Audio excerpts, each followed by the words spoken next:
আসসালামু আলাইকুম প্রিয় দেশবাসী। তো প্রথমেই শুকরিয়া আদায় করছি যে বেঁচে আছি এখনো, কারণ হয়তোবা বেঁচে থাকার কথা ছিল না, অথচ এখন কথা বলতে পারছি। বিভিন্ন ষড়যন্ত্র প্রতিনিয়তই ঘিরে আছে এবং বিভিন্নভাবে আমাদেরকে বিভিন্ন বিপদের সম্মুখীন করার চেষ্টা চলছে। আমরা আজকে এই আলিফ ভাইয়ের বাড়িতে গিয়েছিলাম। সার্জিস ভাই, হাসনাত ভাই সহ আমাদের সাথে 3টা গাড়ি ছিল। তো আমরা কবর জিয়ারত করতে গিয়েছিলাম। চট্টগ্রামের কর্মসূচি শেষ করে আমরা কবর জিয়ারত শেষে ফেরার পথে সৌভাগ্যবশত আমরা গাড়ি চেঞ্জ করে ফেলেছিলাম। যে হাসনাত ভাই, সার্জিস ভাই একটা গাড়িতে ছিল, আমি একটা গাড়িতে ছিলাম এবং আমার বন্ধুরা, আমার ভাইয়েরা অন্য আরেকটা গাড়িতে ছিল। তো আমরা একটু পিছিয়ে আসতেছিলাম, প্রায় 5-7 মিনিটের রাস্তা পিছিয়ে আসতেছিলাম, আর সামনে আমাদের ওই গাড়িটা ছিল। তো একটা ট্রাক এসে উদ্দেশ্য প্রণোদিতভাবেই আমাদের যেই গাড়িটা ছিল সেই গাড়িটাকে ট্রাক চাপা দেওয়া হয়। কিন্তু ওখানে যারা ছিল, যখন ট্রাকটা আসতেছে দেখেছে তখনই গাড়িটাকে ব্রেক করা হয়। কিন্তু গাড়িটাকে ব্রেক করা সত্ত্বেও আবার সেখানে এই ট্রাক চাপা দেওয়া হয়। এবং আপনারা, আমার সাথে আমার একজন বন্ধু আছে যে ছিল ওখানে। তো বন্ধু, মূলত ঘটনাটা কি ঘটছিল? আর পাশাপাশি হচ্ছে ওই গাড়িতে ট্রাক চাপা দেওয়ার পরেও আমাদেরকে যে সকল ভাইয়েরা ছিল ওই লোহাগড়ার, ওই আলিফ ভাইয়ের এলাকার, ওনারা আমাদেরকে এগিয়ে দিতে আসতেছিলেন। তো একটা বাইকেও গাড়িতে ট্রাক চাপা দেওয়ার পরে আরো 2টা বাইকে ট্রাক চাপা দেওয়া হয়। এবং পরবর্তীতে যখন ড্রাইভারকে জিজ্ঞেস করা হয়, তার কাছ থেকে কোনো আনসার থাকে না। সে বলে যে তাহলে কি আমাকে মারবেন, মেরে ফেলেন, মামলা দিবেন, মানে অনেক ভিত্তিহীন কথাবার্তা বলতেছিল। এবং পরবর্তীতে আমরা জানতে পারি যে যেই গাড়িটা ছিল, যেই ট্রাকটা ছিল, সেই ট্রাকের মালিক হচ্ছে একজন আওয়ামী দূষর। সে এখন পলাতক আছে, তার বিরুদ্ধে মামলা করা হয়েছে। আসলে আমরা জানি না আমাদের নিরাপত্তাটা কোথায়।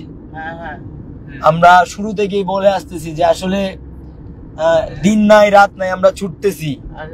যখন যেখানে যেই সমস্যাটা হচ্ছে আমরা যাচ্ছি, কথা বলতেছি, আমরা আমাদের জায়গা থেকে কাজ করছি। কিন্তু একটা মহল, শুধু একটা মহল নয়, কিছু মহল শুরু থেকে এখন পর্যন্ত আমাদের পেছনে এমন ভাবে লেগে আছে আমাদের ক্ষতি করার জন্য, যার প্রতিফলন আপনারা আজকে দেখেছেন।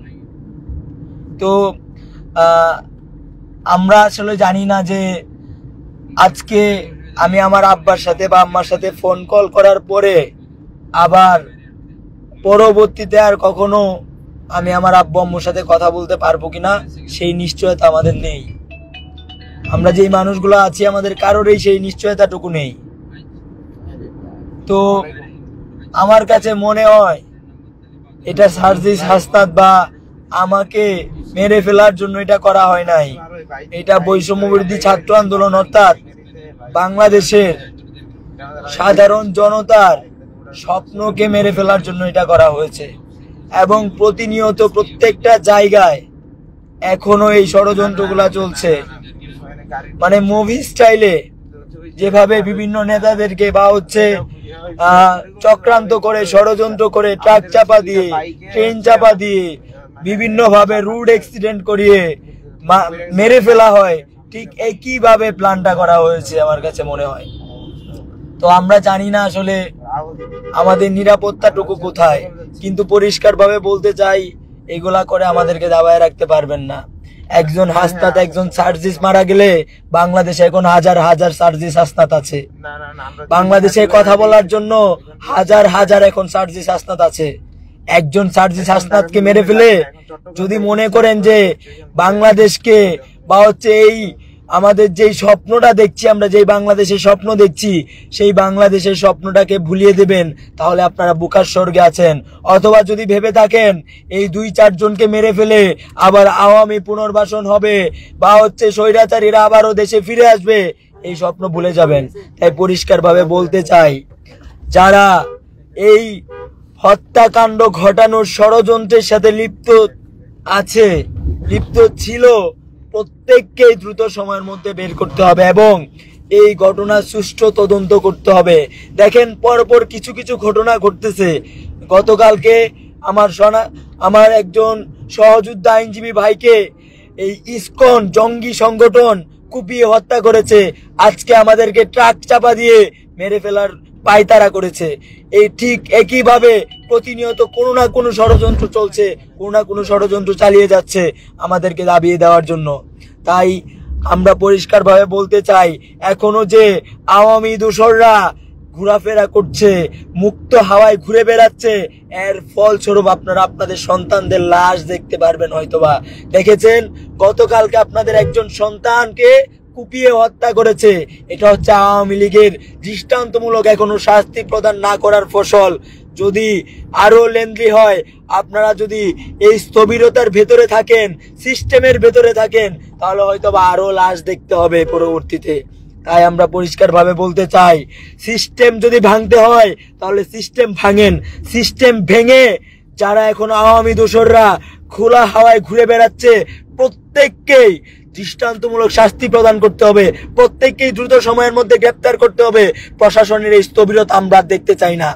আমরা পরিষ্কারভাবে বলতে চাই, যারা এখনো স্বৈরাচারের দোসরেরা প্রশাসনের গুরুত্বপূর্ণ জায়গাগুলোতে বসে আছে এবং সিস্টেম দেখাচ্ছে, প্রশাসনের স্থবিরতা বিরাজমান করছে, তাদেরকে দ্রুত সময়ের মধ্যে নির্মূল করেন, সমূলে নির্মূল করেন প্রয়োজনে।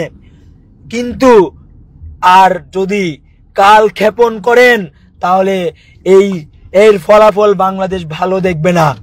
তাই পরিষ্কারভাবে বলতে চাই, যারা এই হত্যাকাণ্ড সাথে জড়িত, প্রত্যেককেই দ্রুত সময়ের মধ্যে গ্রেপ্তার করতে হবে এবং যারা আওয়ামী দোসররা এখনো খোলা হাওয়ায় ঘুরে বেড়াচ্ছে, তাদেরকে খুঁজে খুঁজে চিরুনি অভিযান দিয়ে বের করে গ্রেপ্তার করে জেলে ঢুকাতে হবে। জেলে ঢুকানোর সময় যেন মনে না হয় তারা শ্বশুর বাড়িতে যাচ্ছে। আমাদের আলেম ওলামাদেরকে তারা জিঞ্জির পরিয়ে, শিকল পরিয়ে টেনে হিস্টে নিয়ে যেত, আর তাদেরকে ডাব খাওয়ানো হয়, শ্বশুর বাড়ির আদর করা হয়। এই জিনিসগুলা যদি আবার পুনরাবৃত্তি ঘটে, তাহলে হুঁশিয়ারি করে বলে দিচ্ছি, দ্বিতীয়বার আবারও আমরা রাজপথে নামতে একবারও ভাববো না। আমরা যা হারানোর সব হারিয়ে ফেলেছি। আমাদের মরে যাওয়ার কথা ছিল, আমাদেরকে মৃত্যু ভয় দেখিয়ে লাভ নেই। আমরা সেদিনেই মরে গেছি, এখন বোনাস লাইফ লিড দিচ্ছি। তাই পরিষ্কারভাবে বলতে চাই, দ্রুত সময়ের মধ্যে এদের বিরুদ্ধে ব্যবস্থা নিশ্চিত করতে হবে এবং সেটা দৃশ্যমান হতে হবে। এত সুশীলতা দেখানোর জন্য আপনাদেরকে বসানো হয় নাই, সুশীলতার জন্য আপনারা দায়িত্ব নেন নাই। আপনাদেরকে বিপ্লবের স্পিরিট ধারণ করতে হবে। তাই দ্রুত সময়ের মধ্যে প্রত্যেকটা ঘটনার সুষ্ঠু তদন্ত করতে